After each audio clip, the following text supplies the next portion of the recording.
Hello, everyone. Thank you so much for letting me spend some time with you today. I do appreciate it. Before I get started, I got to remind everybody, push all the good buttons. You know which ones to push. Also, the books are available at authorjerrymitchell.com, or you can go to givegod90.com and follow the link from there and check out what else is there while you're at it. Appreciate it. Regular listeners know I like analogies, right? I They help us understand things. They put things sometimes into perspective for us. The one I have today is probably not the best, but it's close. And hopefully, I can get my point across if I explain it right. All right. All around the world, people have been keeping animals for various reasons. They keep them for work. They keep them for pleasure.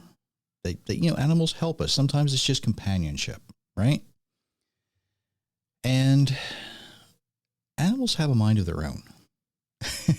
We teach them, we train them to do certain things, right? Dogs, they will sit, stay, heel, all those things. Some herding dogs, if you've ever watched a border collie work, they are fantastic. Some dogs protect us or other things. If you ever watch them work, absolutely fantastic. Something people might not know is domesticated dogs, when they look at people, they will look at the left side of a person's face first.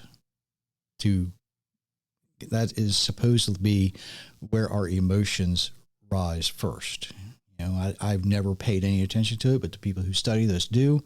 And they say that you don't smile with both sides of your mouth at the same time. The left side comes up first. I don't know.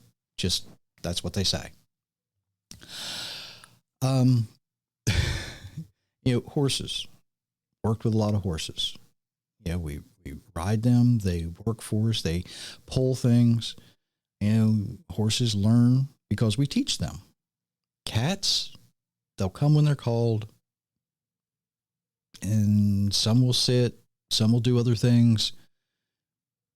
But cats are not as social.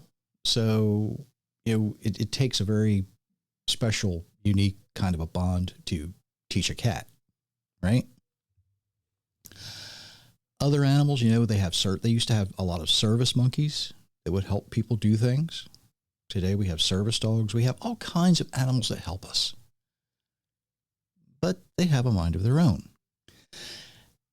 And as much as we try to get them to be obedient, sometimes, dog sees a squirrel, dog sees a rabbit, cat sees a mouse, horse sees something that spooks them a little bit. And they don't always respond to the first command. And we chastise them, right? We discipline them, make the right thing easy, the wrong thing hard. You never stop teaching your animals, whether they're for pleasure or whether they're for work. You never stop. Everything you do teaches them something. Everything you do teaches them something.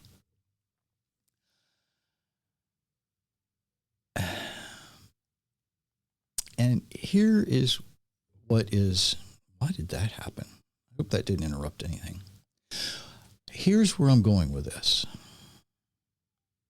We have our animals for a lot of reasons. Primarily because we want them. We either want them to help us, we want them for companionship, we want them for service, whatever it might be. Our Creator didn't create us to be pets. Not at all. He didn't create us because he needed us. He created us because he wanted us. Now, Everything that we read in Genesis 1 leads up to the creation of mankind. Why? If all our Creator wanted was something, pretty to look at, I guess we could say, then he could have stopped with, the whales, or he could have stopped with the deer, or the elk, or the whatever. Maybe the trees. Oh, that's a really nice scenery. I like that. No, he didn't stop there. He creates everything for us, to give us purpose.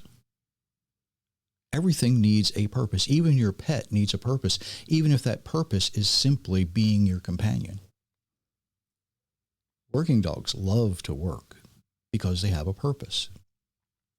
Draft horses love to work. Believe it or not, they love to work because it gives them purpose.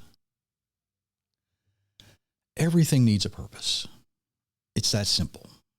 But we are created for a purpose. When our Creator put Adam in the garden, what did he say? You're here to tend and keep it. You're here to worship me, guard the garden, maintain the garden, make sure it stays pristine. Very simple. Easy command to follow, wasn't it? Apparently not. Apparently not. Now, after Adam and Eve rebelled, our Creator did what we often do with our own animals.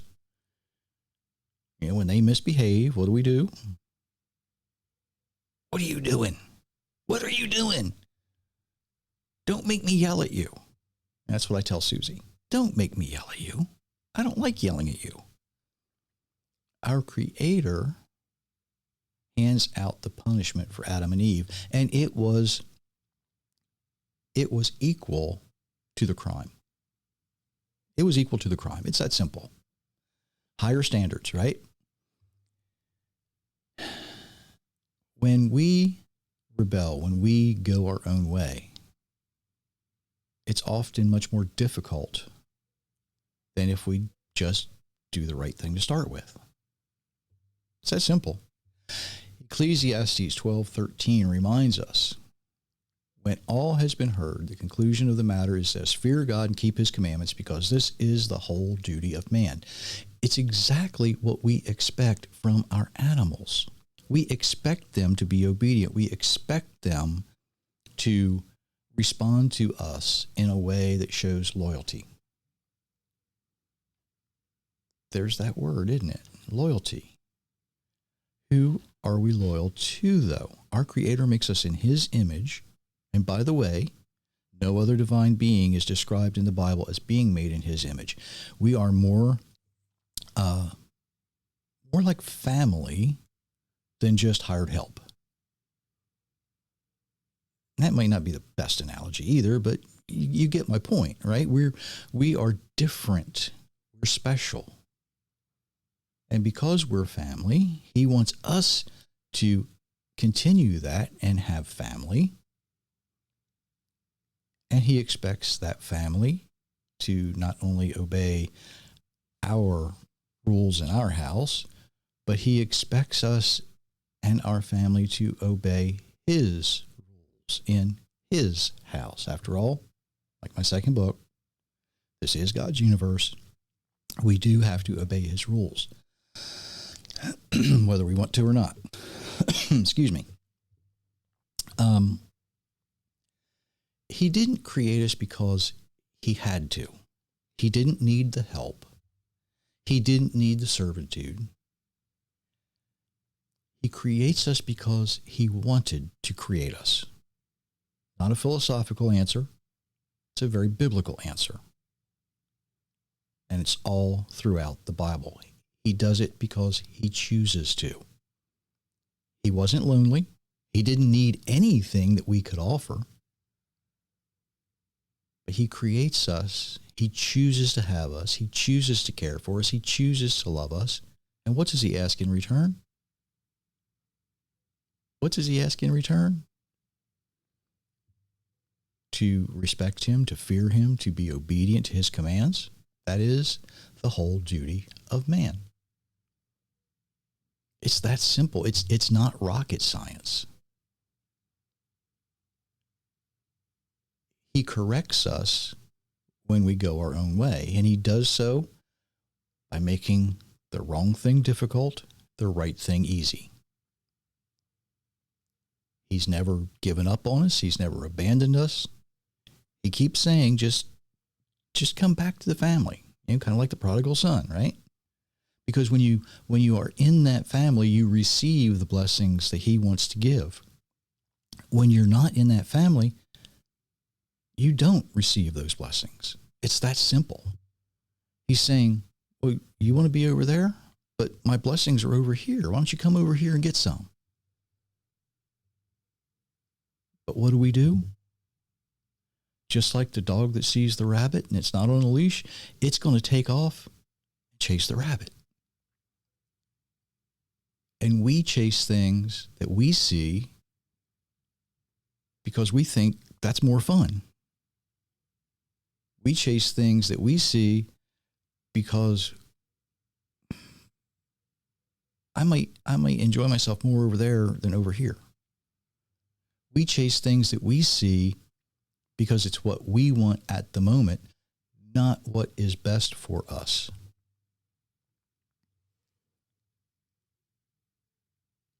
We train our animals to do the simplest thing, stay off the road, right? Stay off the road. Because if a car comes and you're chasing that rabbit across the road, what's going to happen? You're going to get hurt or worse. And that upsets the whole family. The whole family. Like I said, this might not be the best analogy because I'm using pets and animals as people. We're not pets and animals in the eyes of our Creator. We're made in his image. We are made to return the love he gives us, and we do that by worshiping him and him alone, and by serving him and each other.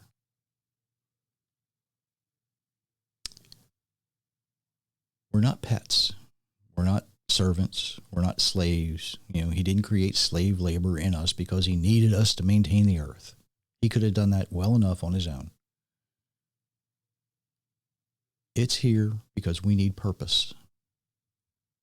We're here because we need purpose. That purpose is to love God, love each other, serve him, serve each other. That's the whole duty of people. It's why we're here. Because he wanted us.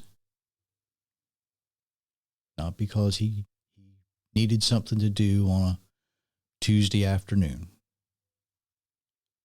We're here because he wanted us.